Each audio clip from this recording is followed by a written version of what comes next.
Ladies and gentlemen, welcome to Chatham House. While I let people take their seats, I will just start with some of the words of welcome.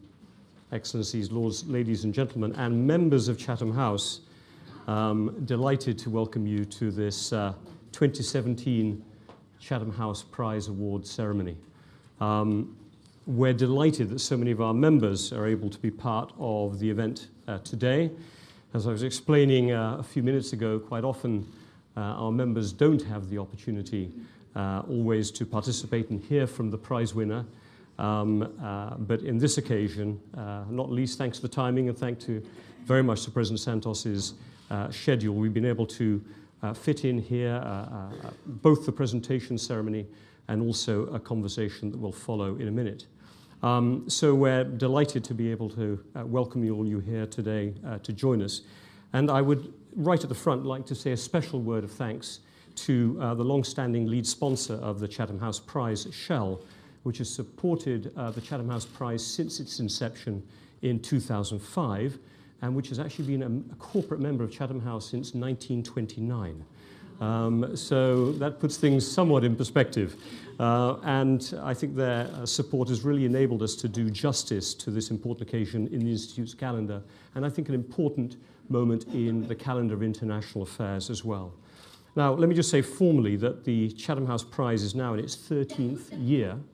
It is presented to the persons or organization that is deemed by the members of Chatham House, the Royal Institute of International Affairs, to have made the most significant impact on the improvement of international relations in the previous year. The selection process is independent, it's democratic, it draws on the input of Chatham House's research teams, and I think this makes it a unique prize in the space and the field of international affairs. Specifically, the three presidents, the co-presidents of Chatham House, Sir John Major, Baroness Manningham-Buller, and Lord Darling, select a short list of nominees from the longer list that is prepared by the Chatham House research teams based on their areas of expertise. And then the recipient is determined by Chatham House's members on a one-member, one-vote basis. And the prize is then presented to the winner on behalf of Her Majesty Queen, who is the patron of the Royal Institute of International Affairs. So I'm delighted that earlier this year, our members voted to award the Chatham House Prize 2017 to the President of Colombia, Juan Manuel Santos Calderón. President Santos.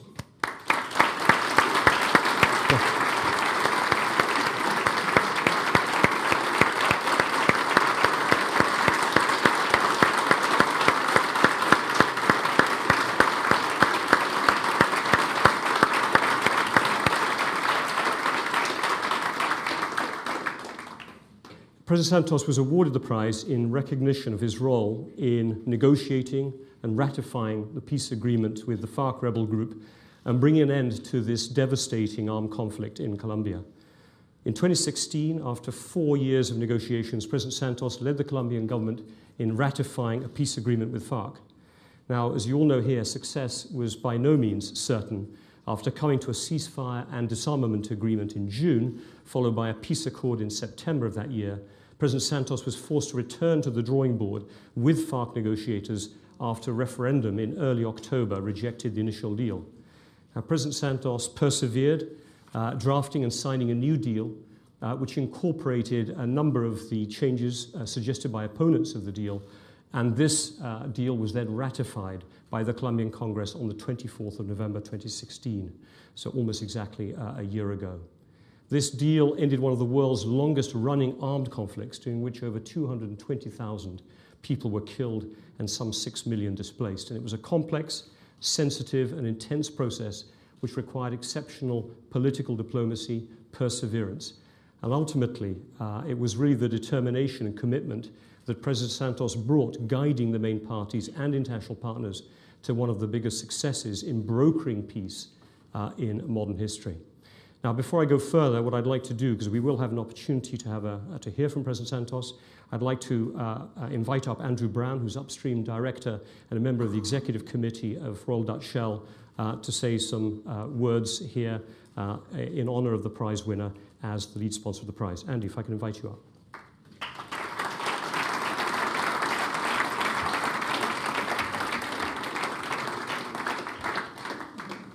Thank you, Robert. Your Royal Highness, President Santos, Your Excellencies, ladies and gentlemen, it's a real honour for Shell to sponsor such a prize. Mr. President, I was in Colombia in June last year, and I had the pleasure of meeting you then. And it's as we reflect how Colombia has been through this painful conflict with 220,000 people dying. And you, as the recipient of this prize, were pivotal in ending that conflict. You were a teenager when the conflict began. And most people that live in Colombia today have not known the country without this war. A war of over half a decade. A country that has been bitterly divided. But to solve this required tenacity, courage, diplomacy, and 4 years of hard negotiation to meet the peace accord. And indeed, when I was there in June last year, you had secured a ceasefire. Disarmament was underway, but still you had to go to the popular vote of the people. And by 50.2%, they voted against your deal, but you had the willpower to go back and negotiate the further concessions that allowed Congress to approve the deal. And you were honoured in 2016 by the Nobel Peace Prize. There are no greater efforts than this to lead your people to peace. And me, as a humble businessman, to create an investment climate where companies like Shell can flourish. I think for this reason, you are a very worthy winner of the Chatham House Prize. Thank you, sir.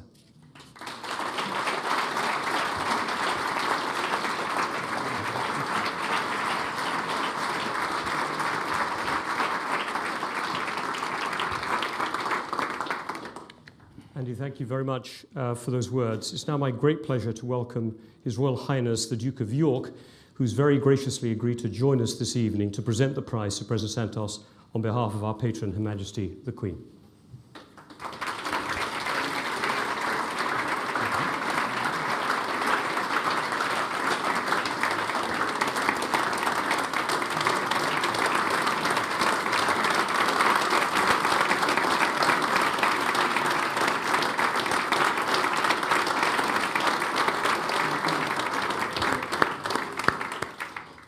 Thank you very much, sir. Thank you.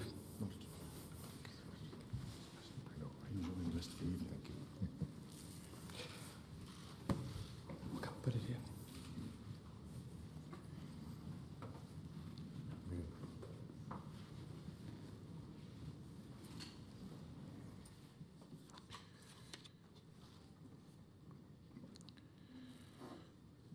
Good evening to you all, His Royal Highness, the Duke of York, Dr. Robin Niblet, Director of Chatham House, Dr. Stuart Popham, Chairman of Chatham House, Dr. Andrew Brown, Executive Committee of Royal Dutch Shell, my Lords, Excellencies, ladies and gentlemen, friends of Colombia, Maria Clemencia and Esteban.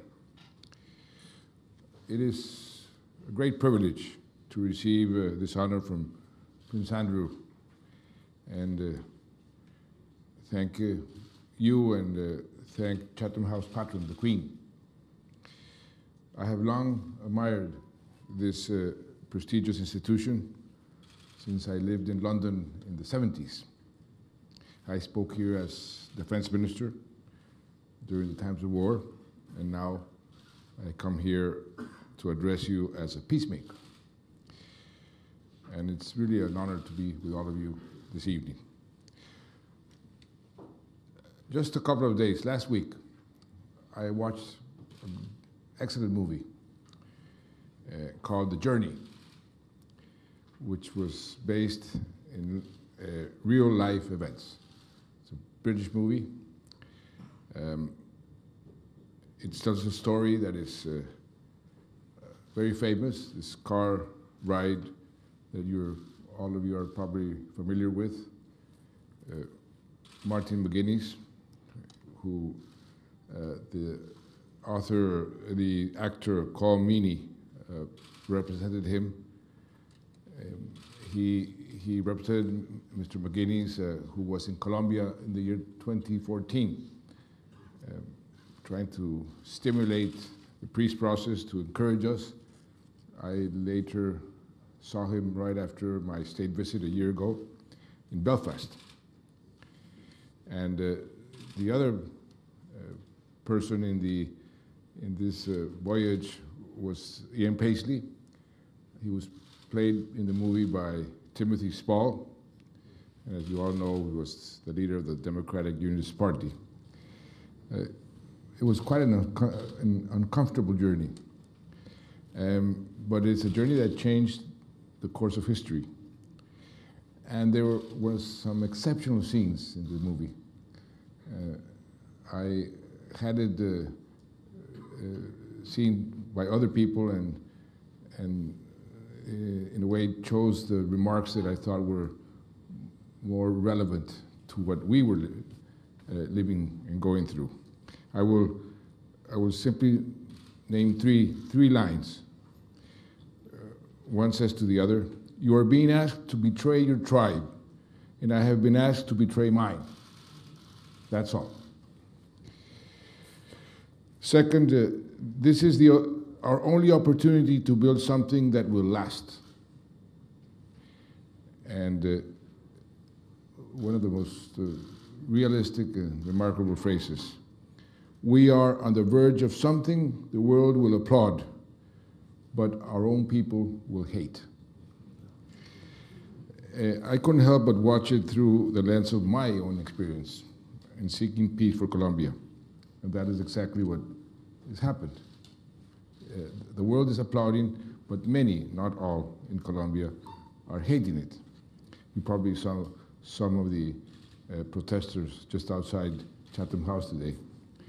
And I remember also when we first started this process, a journalist from the New York Times asked me, you're a great admirer of Franklin Delano Roosevelt, will you be also called a traitor to your class? And I said, most probably at the end, and I've been called a traitor to my class.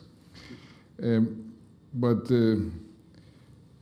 it's a process that is very difficult for people to accept after 50 years of war. In the case of the IRA, was much more.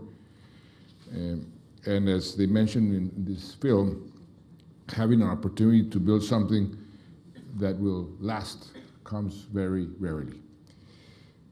And I saw this opportunity, and the world is applauding what we have achieved, and we are encouraged by this support of the international community.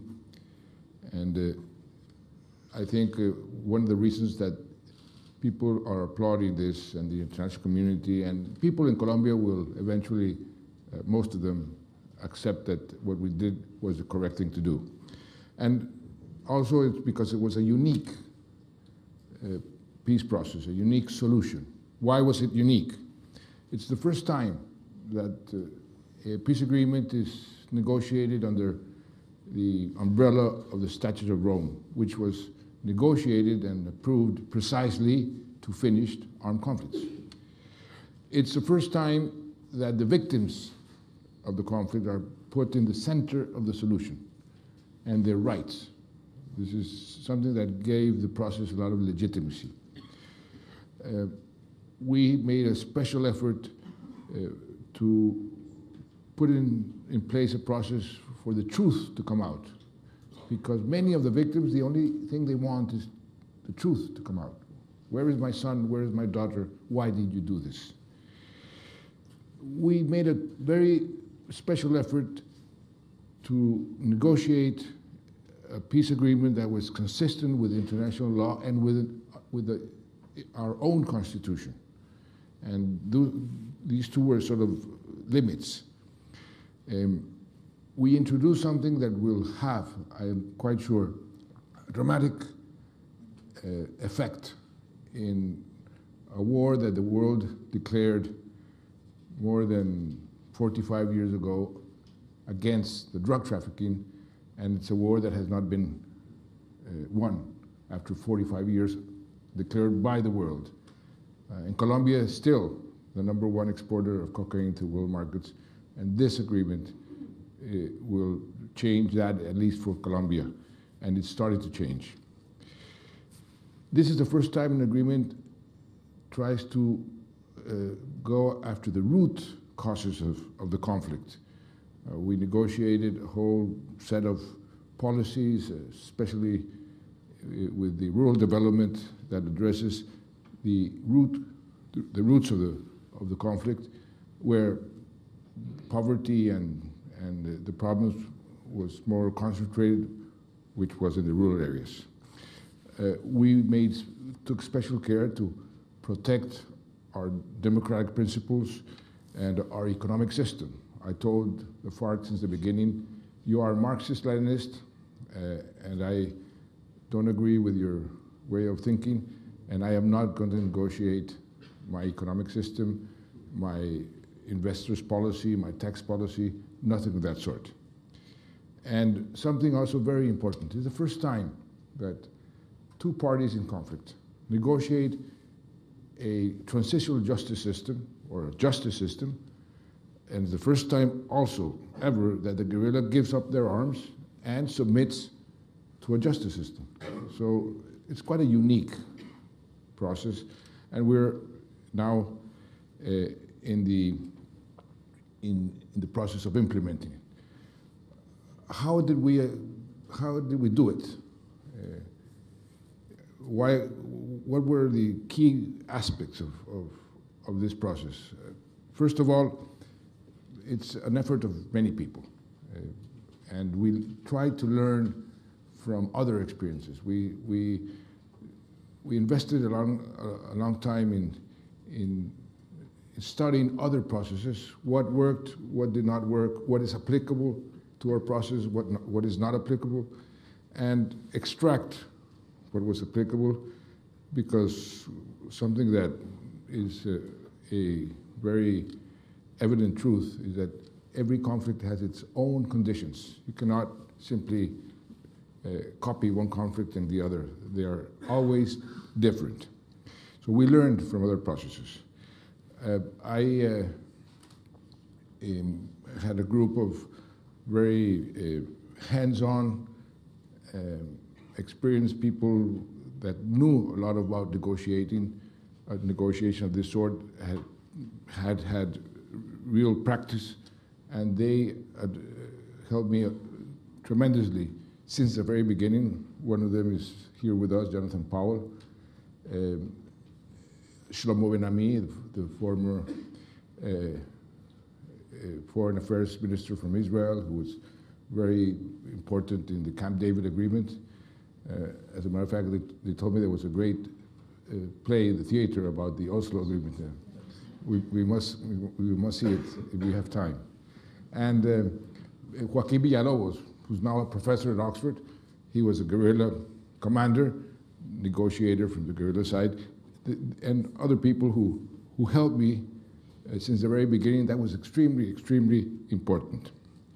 We had a very limited, short agenda. In contrast with other efforts, when the guerrillas had imposed the agenda, and in another effort, the previous effort, there was 198 different points. In our case, five items of the agenda, practical, straightforward, in order to see that will, if we agree on this, then the conflict is over. We negotiated in secret for the agenda. This was a key aspect. Negotiating in secret, and always the problem of communication and how to communicate what you're doing is very difficult, susceptible to a lot of distortions, and I am paying the price after the secret negotiations finished, and then we started the agenda. We had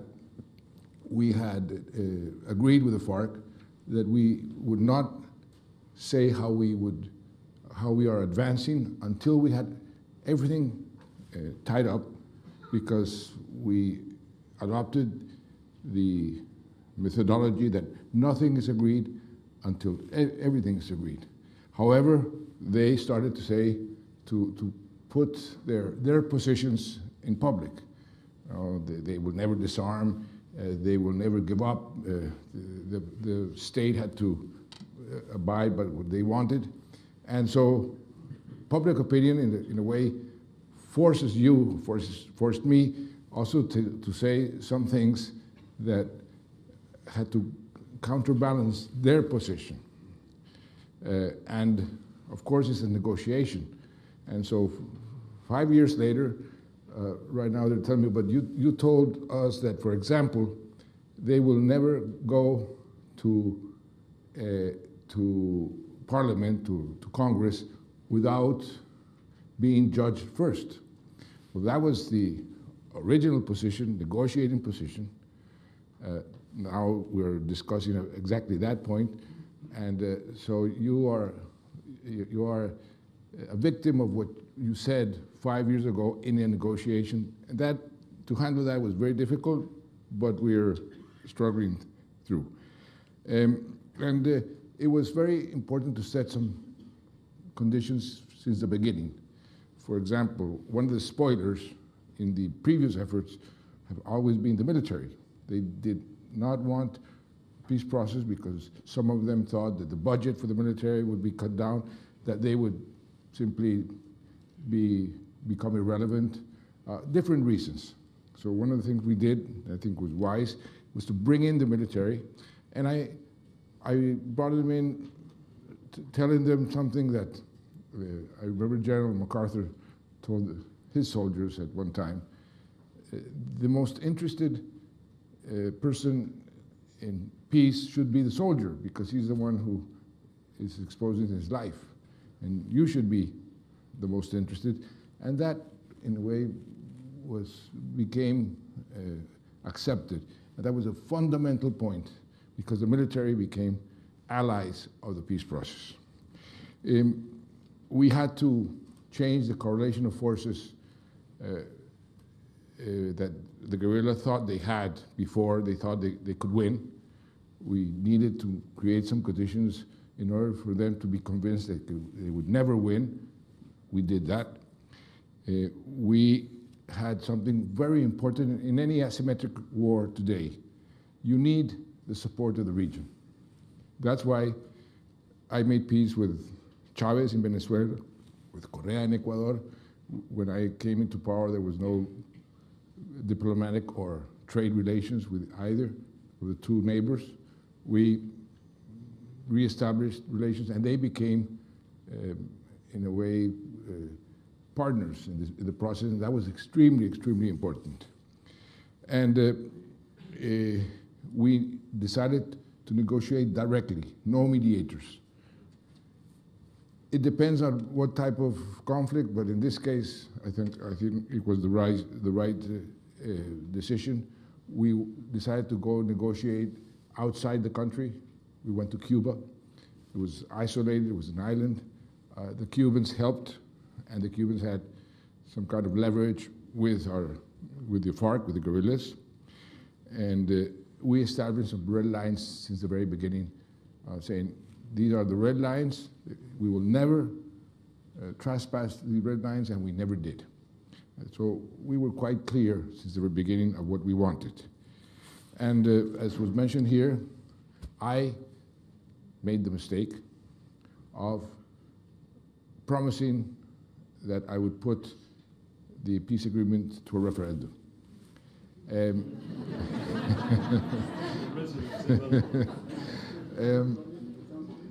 Why did I do that? Because people were very skeptical, as I was. I was very skeptical at the very beginning. And of course, the people who opposed the peace process started since the very beginning. Oh, Santos is going to give the country to the FARC, to communism, to socialism, to Chavez, and there was quite a high degree of nervousness, of uncertainty. So I thought that by saying, listen, you will eventually approve what we negotiate, which I had no legal obligation to do, we will put it to a referendum. Well, why did I say it's a mistake? I think it was not a mistake in the sense that I fulfilled my promise, but it was a mistake because I learned that many times you don't vote at a referendum because of the question you're making for other reasons. That day, unfortunately, the most severe hurricane in the history of Colombia, Hurricane Matthew, hit the north part of Colombia. Hurricanes usually avoid Colombia, but this time, I don't know why, it hit Colombia in the north part, and the same day that the referendum was voted.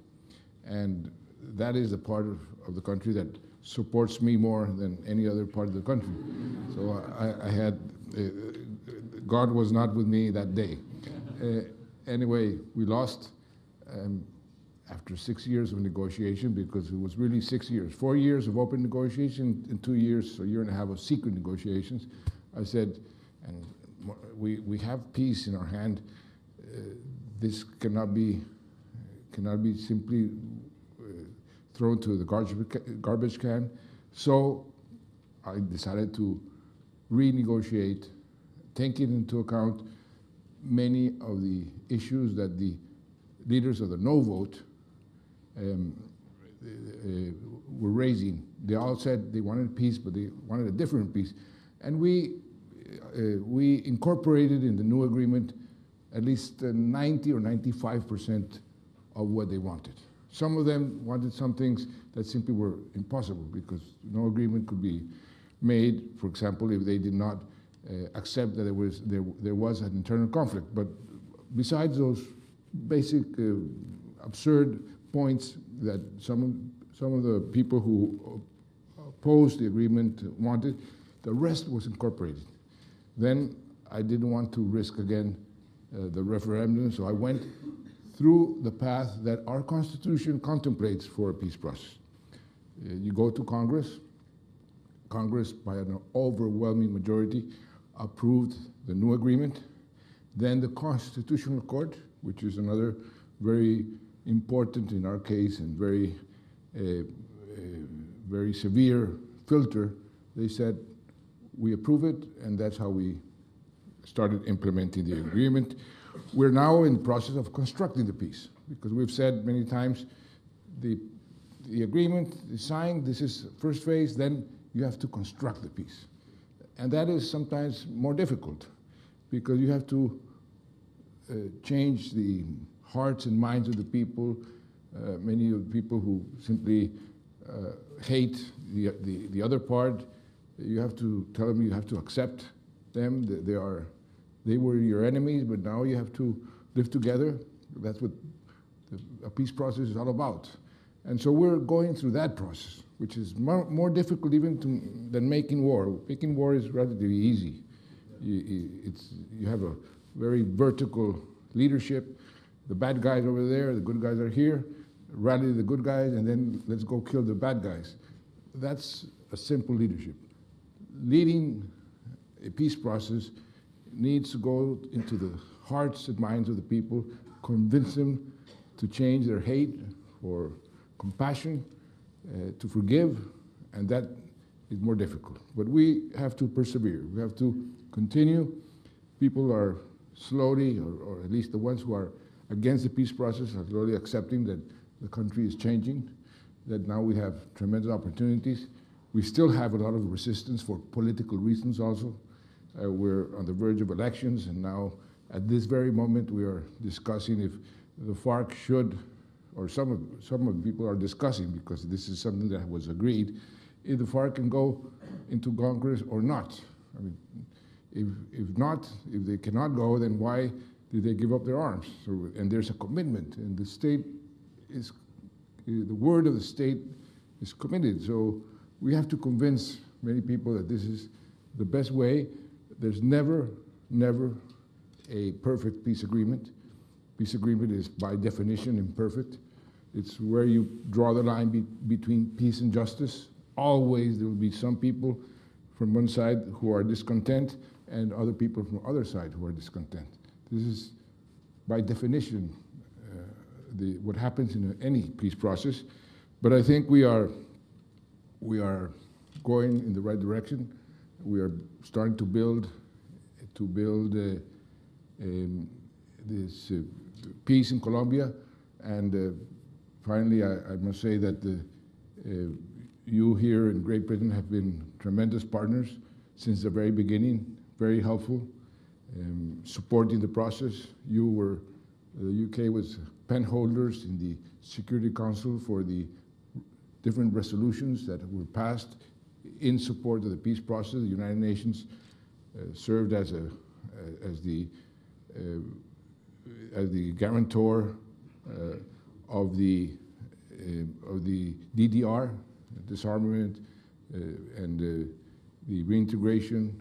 They're still there doing that, and the UK was the one who drafted the resolutions, not one. It's the first time ever that the Security Council of the United Nations approves by unanimity 5 resolutions supporting a process, as has happened with Colombia.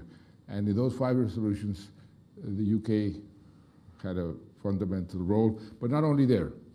Also, you're helping us in the post-conflict, you're helping us in many ways, and I am extremely grateful.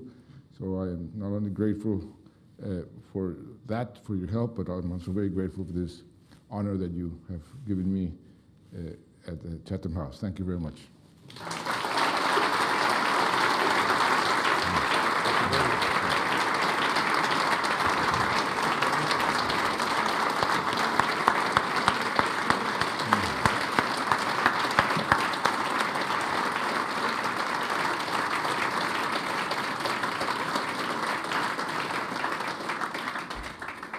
So, President Santos, thank you very much indeed for those remarks, and also, as I said earlier, for giving us some time to have a bit of a conversation as well. You flew over, only a few hours ago, as far as I understand it. So I hope we will, make the most of this opportunity of your flying visit to London to receive this prize, but also to give a chance to our members and others to be able to talk to you a bit about it. Just so we all know, this is on the record. Just to be clear, Chatham House, not everything happens under the rule. And obviously, I'm delighted to welcome you, members of your government, but also Maria Clemencia, and I think Esteban, one of your sons, or your son is here, delighted that they would be able to join us as well at this time, as well as ambassadors. And we're very grateful that you could find the time to come here, because I know you have a very intense legislative agenda, political agenda. There are you are constantly moving around the country, and so to find the time to come over here was fantastic. And just to remind everyone here, you said at the beginning, graduate of LSE, so you know London well. Also Harvard and Fletcher School of Law and Diplomacy. A former journalist, so hence your ease with language and constructing the ideas and being able to communicate, which I imagine has been so important through this process. But also, I think maybe not as well known by all of our members here, quite a bit of experience in government, having served in the Cesar Gaviria's government as the Minister of Foreign Trade, First Minister, under President Andrés Pastrana. You were the Minister of Finance under President Uribe. You were Minister of Defense, where you were really actively involved in pursuing a tough security agenda against the FARC and other guerrilla groups, and obviously became president in 2010, re-elected in 2014, and as noted by Andy Brown in his remarks and known by everyone here, the winner individually of the Nobel Peace Prize in 2016. So a lot achieved, and yet as we listen to you here, and we listen to your remarks, you're clearly somebody whose job is not complete. And we can hear, I think, the intensity of your comments, the parallels you gave there to other peace processes ended up. It's a great line. The world will applaud, our people will hate us. It is visceral, traitor to one's class, a betraying tribe. And yet, as you said right from the beginning, you, I think, wanted to go to the root causes. I'm picking up the lines from your remarks here. Try to learn from others, not make the same mistakes. And I think others will now learn from your experience, hopefully, and draw this in. I know Harvard has already honored you on the negotiating front in this sense. And I think what we'd like to get into a little bit, and I'll ask a few questions and then open it up to the floor here. You talked as well about the granular aspects of the negotiations, the importance of secrecy, but also the costs later on of secrecy, the importance of regional support, intermediaries versus not using them. Obviously, the referendum question, which, as you noted from the reaction of our members here, has a particular intensity here in the UK. People don't always vote on what the question is. And now you're implementing the peace. And you didn't mention it, but implementing the peace in the lead up to a new election, which means, yet again, this gets drawn into a completely different process. But if I can just go back for a second a bit more to the beginning and just take a little time to get into this, and we've got till 7 o'clock. What made you think that there was a real opportunity to do peace? And you'd been actively involved, in essence, trying to destroy FARC. Yeah? And yet you came into power. I mean, did you think this even before you became president? If I become president, I know what I need to do. I know what I need to break. What was it that made you think there was an opportunity, in a way, to change the policy, in which former President Uribe has, in a way, not forgiven you for that? So what made you think was the chance? Well, I didn't think of making peace just a couple of months before taking power. I've been thinking about that for a long time. When I was first foreign trade minister, back in the year 1991, we opened the economy, and I remember we were in New York trying to attract investors. And we were with the then Minister of Finance in a conference like this, and in the middle of the conference, we got the news that there was a big explosion, a big bomb in Bogota. Of course, the conference to attract investors to Colombia simply failed. And we started talking to some of the CEOs of the American companies, and one of them was very candid, very blunt, and said, ministers, as long as you have a war, you will never have real investment in Colombia. You must finish that war. And since then, I started studying peace processes and what happened in Colombia and what happened in other places. And there were sort of three conditions that were necessary. One, that the guerrillas had to really be convinced that they would never win, which had not happened in Colombia. They thought they were going to win. Second, you need, as I said there in my remarks, the support of the region. If you have countries that are supporting the guerrillas and are not supporting a peace process, it's very difficult. And third, very important, you need the leaders of the guerrilla group, them personally, to think it's, to be convinced that it's a good business for them personally to go into a peace process. So we started to create those conditions. And as you say, I was Minister of Defense, and they used to call me the hangman with the FARC, because we gave the most remarkable blows to them. I must say, and I'm very grateful, British intelligence helped me a lot. We changed completely the way we administered our intelligence, the way we made our operations, and we started hitting, for the first time in 40 years, the heads of the guerrilla, the secretariat, one after the other. And we, at the same time, improved the effectiveness of our armed forces. And so the two conditions, the one that the leaders of the FARC would think that it's in their own interest, and the collaboration of forces in our favor were present. And then the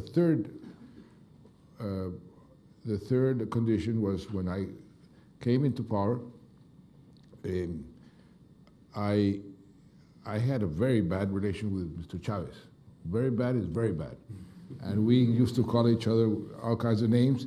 And I said, and suddenly I sent a message to him and said, would you like to sit down and make peace? And he said, well, yes. And he wanted to go to my inauguration. And I said, no, that's too much. That's too much. But we met 3 days later in a very symbolic place where Simón Bolívar died in the north of Colombia. And I told him exactly the same words that President Reagan told Gorbachev. He said, you are, Reagan told Gorbachev, you are a communist and I'm a capitalist. You will never become a capitalist, and I will never become a communist. But we can work together for higher and more noble purposes, like, for example, in their case, to bring down the arsenal of nuclear weapons. And I said to Chavez, I will never become a Bolivarian revolutionist, and you will never become a liberal democrat as I am. Let's respect each other, but let's work on higher objectives like peace in Colombia, which affects you also.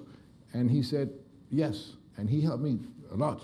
I must say, he got involved and he helped me a lot. And the same thing with Correa in Ecuador. And so those conditions were present, and I had always had a sort of a back channel communication with the FARC, saying, what are they thinking? What is their mood?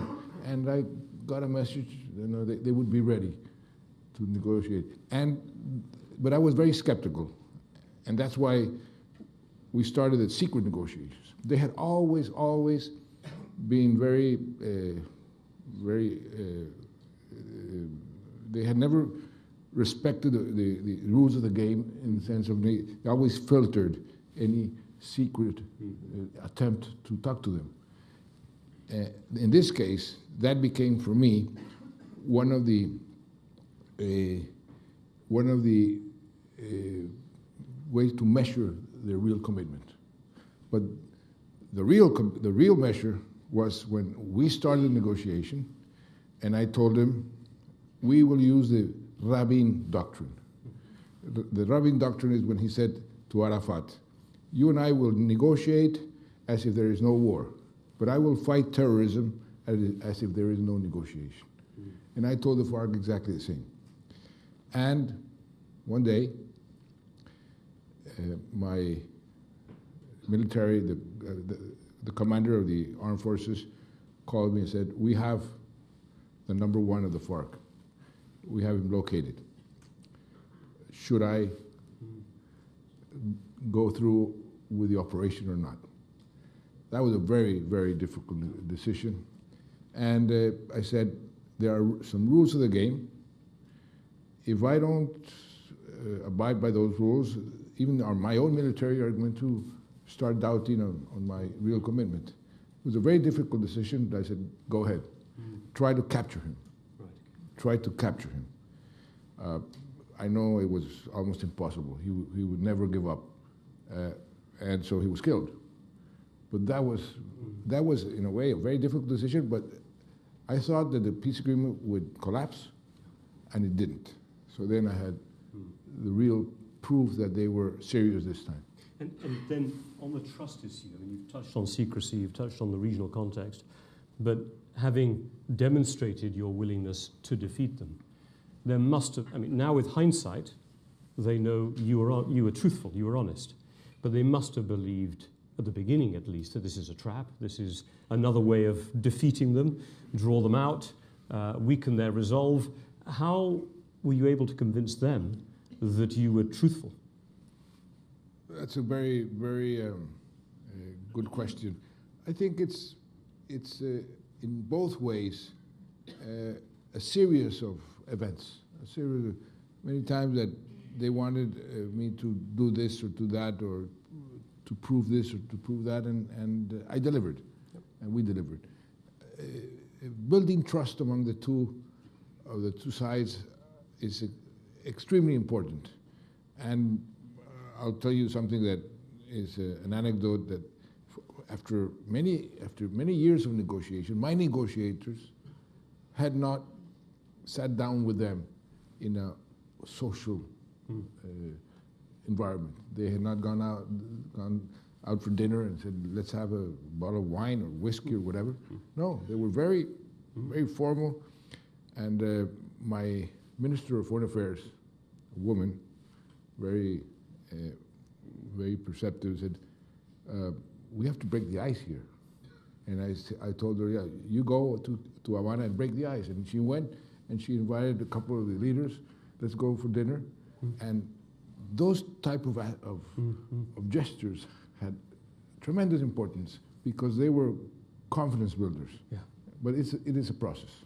And just quickly on the international side, you mentioned making sure that the FARC didn't have regional backers who in a way could provide the continuing safe havens, Venezuela in particular, Cuba more remotely. But you didn't say so much about, as I understand it, you also built up, let's say, a little bit of a support network on your side. Chile, Norway. Yes. How was that to sort of give it a sort of balance? Absolutely, what was the yes. point? It was exactly as you say. When we were negotiating the agenda, should we have mediators? And I said no mediators. But let's have some countries that are guarantors. And they immediately said Cuba and Venezuela. But then I said Cuba and Venezuela. My public opinion would say then I'm giving into the Cuba Venezuela, and so I said, well, one country which had been present since the very beginning, they're very good at, and I'm very grateful. Norway. Norway has always been there helping, and they know how to help. And so Norway is a country that gave us and my public opinion quite a good confidence. And then somebody from the right. At that time, President Piñera was in Chile, a good friend of mine, and I called him and said, will you help me here? And he said, yes. So it's 2 and 2. Yeah, and that gives you that, exactly. Yeah. Domestically, it was important, yeah? So it wasn't so much just for negotiation, it was for the credibility as well at home, I think, from what you're saying. Now, the referendum lost, as we heard again from Andy, by an absolutely wafer-thin margin. But wafer-thin margins still show that, I mean, at least half the country were mobilized, or at least half of those who voted were mobilized to oppose it. What does that tell us? What does it tell us about Colombia? Was it really that they were voting on something else? But is it also, as we're finding all over the world at the moment, there is a sort of cultural divide. It's rural-urban in some cases, although in your case, I think on the urban side, there was more suspicion maybe. But there's a rural-urban, there's conservative versus more open. What's the divide in Colombia that you think this represented? Or was it just political happenstance and the mood of the moment? It's all of the above. You know what fake news are, you know? We're hearing about it, yeah. Well, I'll give you one example. We made a tremendous effort to include in the agreement a chapter about gender, because we thought that the women had been the victims of the victims, and they should have special treatment in the post-conflict. Affirmative action in favor of women. Yep. Well, the gender chapter was used to say that it was a disguise, a disguised way to introduce in our Constitution something that is called the ideology of gender, and that would destroy the Colombian families.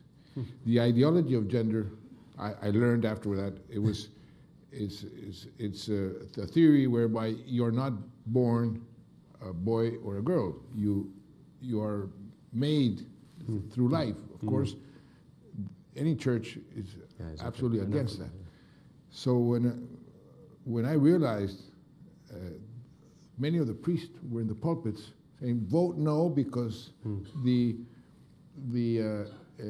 this agreement is going to destroy the Colombian families. And we did not have the time to sort of react. This is one example of many. But is there a cohesiveness at all between, let's say, conservative political forces and conservative cultural institutions like the church? I mean, what? Well, the Pope went to Colombia a couple of months ago. He went to support the peace process and to, in a way, scold some of their priests, saying, I mean, what you're doing. And this is absolutely, the Pope has been very positive in the peace process, very constructive. But yes, I mean, if you see the political spectrum, the right, the right and I would say the extreme right is very much against the peace process, for reasons that, quite frankly, are not very understandable. They say that I should have never recognized that there's a conflict in Colombia, that I should have continued the war, we were winning, and that we could have killed every single member of the guerrillas. Well, I was Minister of Defense, forgive me if I brag about myself, but the most effective Minister of Defense against the FARC ever, and I knew that you cannot finish a war with ideal geography for guerrilla warfare.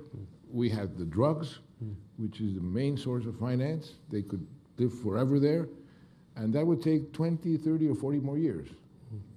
You had to weaken them and bring them to negotiating table, not, how do you say aniquilar? Annihilate. Annihilate, yeah. I mean, interesting parallels here if you think of the Iran deal, etc. I mean, you know, the sanctions are working, keep going, versus find a way to get through. And of course, if you had 30 more years to try to defeat them, that's 30 years without foreign investment. I think I'm putting words in your own mouth, but based on your comments. Two more questions, and then I'm just going to do two more questions, then open it up. Do you think the agreement can survive the upcoming agreements, the upcoming elections? Sorry, can the agreement survive the upcoming elections? In other words, in the end, this was an agreement, as I understand it, signed into law by the two houses, the legislature, the Senate, the House of Representatives, the Senate, approved by the Constitutional Court, but it's not part of the Constitution, as I understand it, this agreement. So, change of leadership, change of outlook. What's your sense about how vulnerable it is? We'll get into the detail of how the implementation is happening later, but just give me a sense of the politics. Oh, there is no way that even if the opposition, the most extreme opposition, wins, and I hope they don't win, they won't be able to undo what we have done. Okay. It's impossible.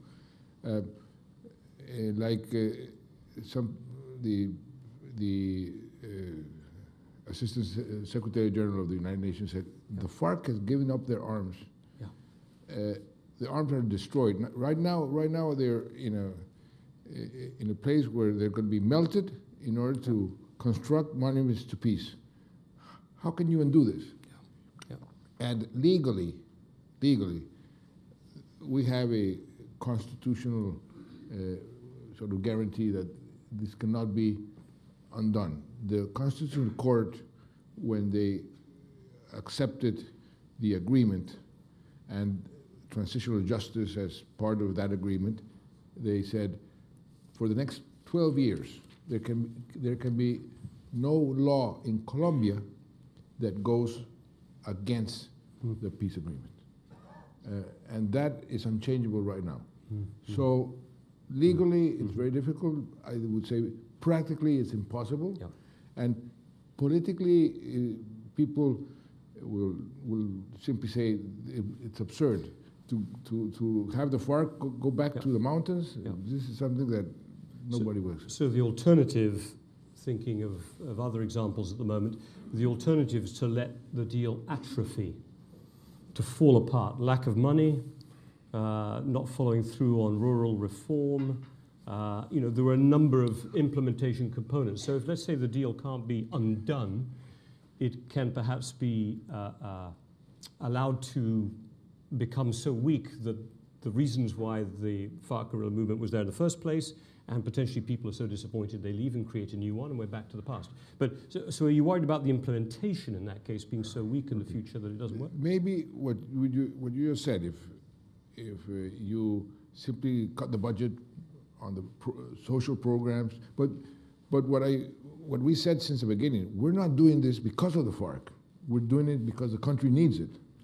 We're giving certain areas some schools and some roads.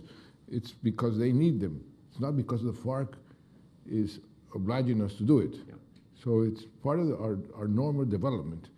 So if a government, future government simply doesn't want to invest in those areas, well, that's a political decision. But it's not something that will go against the agreement, because we're not doing it because the FARC said that we should do it. So last question before I open up. Change of leadership in Washington. President Trump, who tends to describe things, at least in black and white, even if many of his actions tend to be a little grayer. Has this had any impact on the context for the deal? So far, no. For example, the budget for, now it's called Peace Colombia, before it was Plan Colombia, was even increased from what it was before. We have had a good relation with the Trump administration. It's difficult, it's not easy and clear, but because we have had a very special relation with the U.S. always for a long time, but we still have that good relation. And so far, in terms of the agreement, we have not seen any hostile sort of signals. Well, as I think we'll probably come back to issues like the drug war, all sorts of stuff in a minute. Let me open it up and get a few questions here from our members and guests and see if anyone wants to come in. Otherwise, I've got quite a few questions as well that I could... I've got even more that I could pose. Okay, a question in the front here, please. And just let us know who you are. There's a microphone coming. So let's hear. I'm Natalia Cruz, Colombian. So as a Colombian, I applaud your efforts and success so far in bringing the country to peace. I'd like to know what you think the main challenges are going to be for the next president. That's a nice big question. My dream is that the peace process stops being an issue. Nobody in the next government is discussing whether we should have peace or not. Hopefully it will discuss whether we should build more roads, more hospitals, take care of the health system. But I hope that the peace process simply fades away as an issue of discussion. So I would say that the challenge for the next government should be the normal issues of a country in peace. That would be my question, my answer to you. Those are the challenges of the next president. We have made tremendous efforts in bringing down poverty, but we still have 23% of our Colombians in poverty. We have building roads as never before, but we still have a long way to go. We put education as the #1 sector in the budget for 4 years, but we still have a lot to do in terms of education. I mean, there's a lot of necessities that the next government needs to fulfill, hopefully with a country in peace. See up front. Yeah, there's a lady right there at the back with a hand up. Just keep your hand up for a second. Welcome. Nikki Ablett from QBE Insurance. As an insurer of terrorism risk, I've travelled all over your country and I have seen the changes over the years. The thing that strikes me is that one of the fundamental reforms that is essential to this process is the rural reform, the land reform, and not just from the FARC point of view, but also from the war against drugs. How do you see that progressing? We have a system whereby we have to consult with the indigenous communities, with the Afro-Colombian communities, with the different minorities, many of the laws that affects them. The law, what we call the Rural Development Law, it's already been agreed, and it's under consultation with them in order for Congress to approve it. That will give more tools for the government to be able to develop the rural areas, especially in terms of the property. And we already have in place in the last 2 or 3 years laws that allow us to start, and we have started already. We have given more than 3 million hectares to different peasants and campesinos and indigenous communities, but we have many more millions still to give. But we need this rural development law to have more tools, and it's going to be hopefully approved in the next 6 months. And just on the sort of drug side, on coca farming and so on, this has obviously always been an area of contention. People don't have another livelihood. Sometimes they think that's the livelihood they need. The way that it's destroyed, the war on drugs, or the fight to eradicate it. I mean, this is not just in Colombia. This is a challenge all over the world. Where is Colombia at the moment, you think, in that space?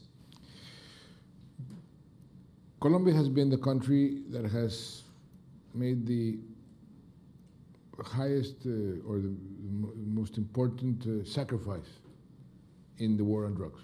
We have lost our best leaders, judges, policemen, journalists, and we have sprayed half of the country, and we're still the #1 exporter of cocaine to the world markets. That's why I proposed in the United Nations some years ago that we should revalue the war on drugs. We had a special meeting of the General Assembly for drugs. It made some progress. But not enough. There's many countries that still have this exclusively punitive approach to the war on drugs, which has proven that does not work. There are more people in the American jails for crimes related to drugs than the whole population of prisoners in Europe. Just to give you an example. In the case of Colombia, coincidentally, yesterday, we caught the highest, we made the biggest seizure of cocaine in our history. 12, a bit over 12 and a half, 13, my son is correcting me now, 13 tons of cocaine. That was yesterday. What are we doing? We are fighting the links of the chain that we can hit hard, right. But we are trying to change the policy on the consumer. The consumer is not a criminal. He's an addict with a health problem. And the peasant who produces the coca, we are now trying to give them an alternative. When I said in my remarks that the drug issue will have a direct impact because of the peace agreement, it's because we agreed with the FARC, who controlled those areas, that now they will help us convince the coca peasants to have an alternative crop. And so what we're doing is we're starting, and it's already in place and it's moving forward, a dual approach. We still eradicate, not by spraying, but manually. And at the same time, we are convincing the peasants that are, and they want to get out of the coca business because it's violence, they don't want their children to be there. We have a tremendous challenge from the operational point of view as a state to bring the roads, to bring to have alternative crops, to buy those crops, to give them a market. And so we're there. We're starting to do that. I hope that by in a couple of years' time, we can say that we're not the #1 exporter of cocaine to world markets. But it's not an easy job. You have the demand, you get the supply. That we're trying to convince other countries that if they lower their demand for drugs, well, then our country will probably not have a market. We get another couple going. Yep, there's a lady there who's had a hand up. Thank you. Hi, I'm Carolina Canosa from Chile, but I'm Colombian, so thank you very much for the peace agreement. I think that's something, a big milestone for us. But I have a question. So what's the immediate plan, the plan for the women that were part of the guerrilla of FARC, and they are going to be, you know, there is a baby boom in Colombia. So what's the plan for those kids, for the moms, the people that is located in the rural areas, that they are living there, there's no market for cocaine anymore? What's the plan? Because I have heard that there are a lot of people in isolated areas that they are alone. They don't have anyone. They don't have, there's no militaries, there's nothing. So what's the plan? What's the immediate plan? The baby boom is in the FARC people, in the women that were in the FARC, were members of the FARC. They are now not members, or the FARC disappeared. But what are we doing there? We're finding a discussion within the FARC. The FARC wants the reintegration to be done collectively. Different groups to go together to do some collective reintegration. But the base of the FARC wants individual reintegration. And so there's a discussion there. And that has, in a way, slowed the implementation of the reintegration plans. And among those reintegration plans, there are some special projects and special capacitation for women. The SENA has special programs for women to be, some of them simply educated. We did a census. More than 60% of the guerrilla members don't know how to read and write. We need to teach them how to read and write in order to be able to give them a job. So it's a long-term process. But we do have some special programs for women. That's why when I talked about the gender chapter is for victims, but for women in general also, including the FARC. So these 26 encampments where the guerrillas are currently based, having handed in their arms, it's an opportunity if you can keep them together to a certain extent. You're worried that they, in a way, people leave, you lose track. Does that matter? Does it not? We have tried to abide by what the FARC secretariat or the former secretariat wanted, is to keep them sort of collect in groups. But many of them simply say, no, I want to go to my house. I want to go with my family. FARC doesn't exist, and they go. Is that good or bad?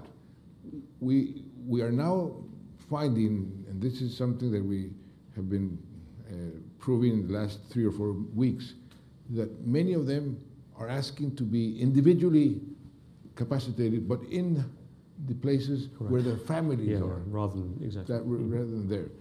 Of course, the FARC leaders don't like that. You lose your political base, you lose your leverage. But it's something that we don't have a say in that. Yeah. Whatever you want to go. Please, first here and then the young person there. High Commissioner. Thank you, Señor Presidente. My name is Euripides. I am the High Commissioner of Cyprus. I don't want to deflect attention from a very fascinating speech, but I'm dying to ask you one question. We have our own peace process.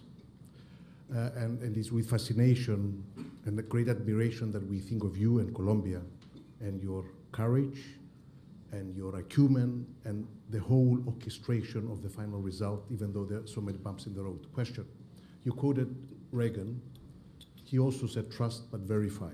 Yeah. How is the trust being verified so you know and they know, so that we know and they know that we are not taken to the cleaners? And how do you guarantee the guarantees? Do you have chapter? Would you say, you mentioned about the region coming on board. Sometimes the region doesn't come on board, or the biggest elephant in the room doesn't come on board. How do you bring that about, knowing that no two situations are the same, but there are connecting threads in all this, whether it is Oslo, whether it is Colombia, whether it's the Cyprus peace process or any other processes? Maybe you care to comment on that. Thank you very much. Gracias. Could you rephrase the... Well, I think it's about the verification side. In other words, if you've established this deal, trust but verify, how do you know it's... For example, I'll give you an example of the things that we did. It's impossible to verify 100% everything, but we have a group, a monitoring group. The United Nations is there to verify the implementation of many of the points of the agreement. We have two world leaders, one chosen by them, which is the former president of Uruguay, Mujica, and one chosen by us, the former president of Spain, Felipe González. They go every 3-4 months, and they hear what the two parts are saying about the compliance, and then they tell it's going well or not going well. We also have a institute called the Kroc Institute, which was chosen by both parties. This is an institute in Notre Dame that follows peace processes and has studied peace processes all around the world. They have been studying peace processes in the last 35, 40 years. As a matter of fact, they say that this is the most complete and comprehensive peace process ever negotiated. But they also go every 3 or 4 months and verify the compliance with the agreement. So these are the type of ways to verify. But you have always a margin of trust that if somebody simply doesn't want to comply, it's almost impossible. But for example, in the transitional justice, any member of the FARC that commits a crime again, they will lose all their benefits and go to jail in ordinary way, so they don't have an incentive of not complying. So it's a bit of a carrot and stick. And just as you mentioned transitional justice, I've got somebody here, but on transitional justice, part of the frustration and dissatisfaction of the agreement has been the sense that the way that those who committed crimes are not being held to account. I mean, this is always one of the most fundamental, you said earlier, where do you draw the line between justice and peace? But what measures have you put in place in this agreement to try to tackle that specifically? This has been one of the most difficult aspects of the agreement to sell to public opinion. And is one of the aspects that the opposition to the process have used more intelligently to discredit the... So these people who committed wars, crimes against humanity and the most atrocious crimes, they are not paying one single day of jail. That is a way to put it, which is not the truth. Transitional justice was created in order to solve armed conflicts and to apply justice, but it's a different type of justice. It's not purely the punitive justice, it's more justice, what they call reparative justice. Right. And for us who have been taught about justice and immediately you think of punitive justice, to say no, but reparative justice, it's not enough. Yeah. They have to pay more. And today, when people have forgotten what war was all about, people forget very easily, they become more strict. But if you ask them a couple of years ago, 5, 6 years ago, when they were attacking and nobody from Bogota could go 60 or 70 miles out of Bogota because they were in danger, they would have been much more flexible than today. Yeah. But things have changed, and now they're being much stricter. But we made an agreement and we have to comply by the agreement. And this is one of the difficulties we're going through right now. Now, what was the principle that we used? We will try to apply as much justice as possible to have a peace agreement. Yeah. That's where we draw the line. The justice into the past. Yes, in the past. So, the most responsible of crimes, of war crimes and crimes against humanity will be investigated, judged, condemned, and sanctioned. How will they pay the sanction? It won't be. They will be restricted in their movements, but it's not going to be a jail, a common jail. Right. So for some people that is unacceptable, but that's the price of peace. Yeah. And they will pay maximum 8 years. Some say no, they should be maximum 20 years. But it's a restriction on movement. Yes. In essence, your sort of house arrest almost, or local arrest. And we're having a very, very interesting discussion right now. What about if, because we negotiated, and this is part of the agreement, that like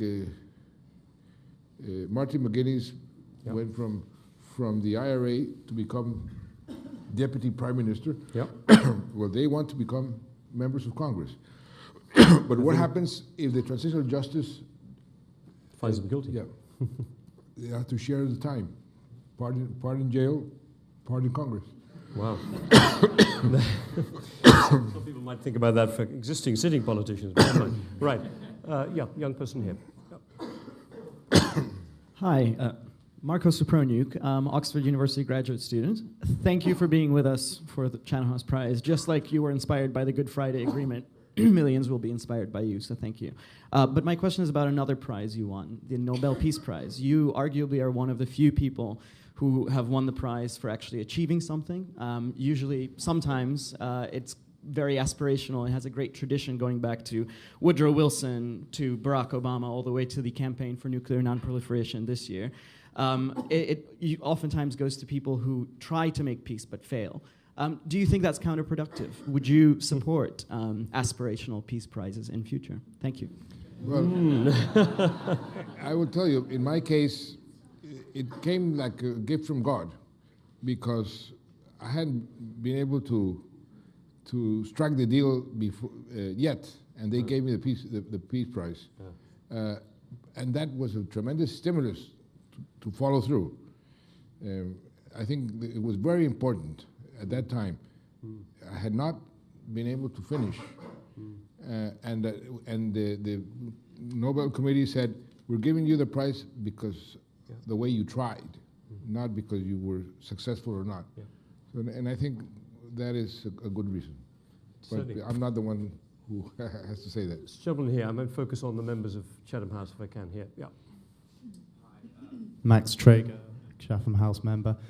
Thank you very much, Mr. President, for coming here today, and congratulations on a really spectacular piece. We had other world leaders here recently, Prime Minister of Israel, and we have other people here who represent nations which are going through their own conflicts. You've mentioned Martin McGuinness and Ronald Reagan, and each of them had their own conflicts and lessons that you've learned from theirs. Is there one most important thing that you'd like to share with, for example, Palestinian or Israeli leaders, or in Cyprus today, that you think you learned? What lessons could you share beyond your experience? You're so involved, obviously, clearly in the granularity of yours, but what lessons do you think you could take for the Israeli-Palestinian question, Cyprus? Like I said, you're going to be busy after when you finish your presidency. Each process has its own conditions. I mean, every conflict is different, and the participants in the conflict are different. They have different objectives, different values. There are some common denominators that you can extract from different peace processes. For example, I think practical things like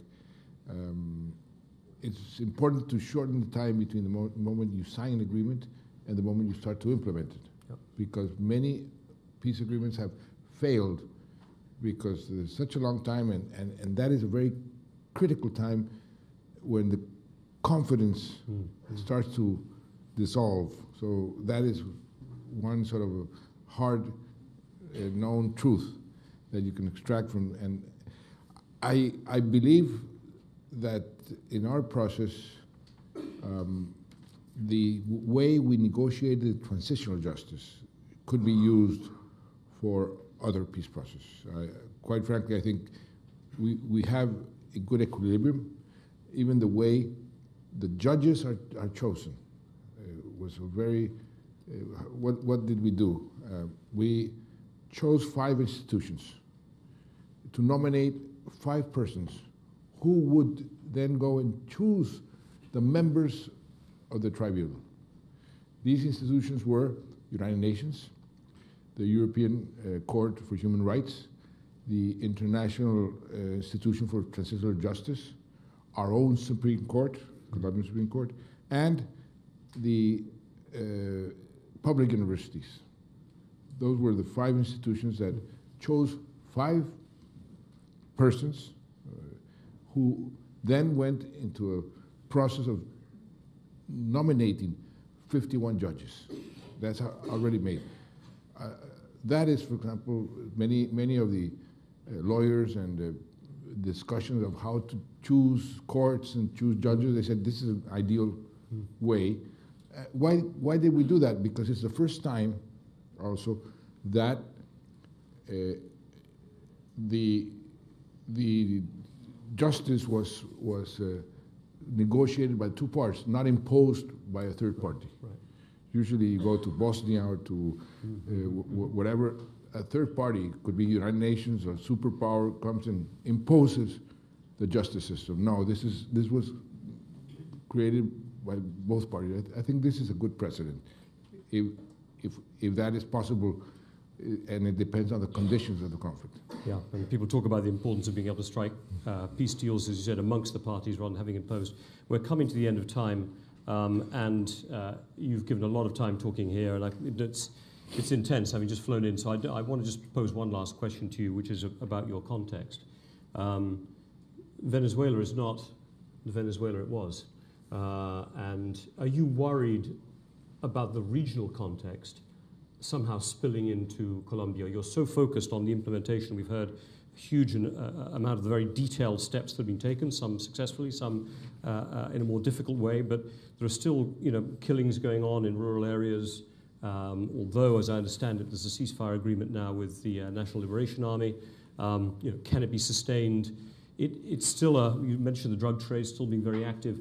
How worried are you that the regional context, if it weakens, might then spill into Colombia, just as getting close to success? Well, it's spilling in already, spilling over already.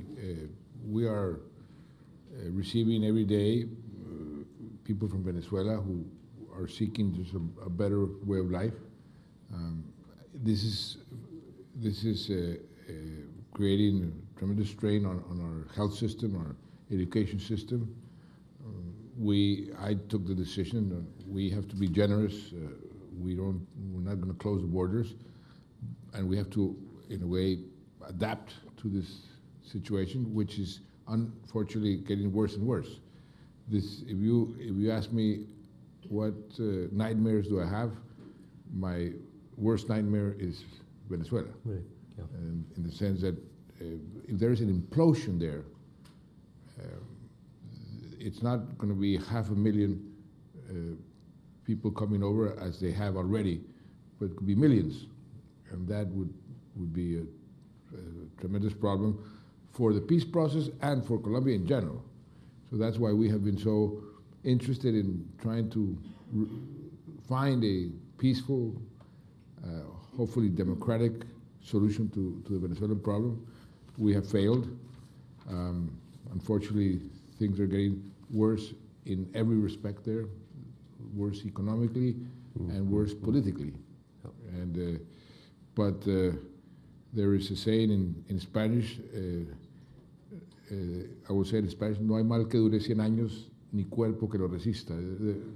That means that there's an illness it won't last 100 years, and there's no corpse that would resist that for 100 years. Can resist it, yeah. There has to be a change there. Hopefully, ASAP, as soon as possible.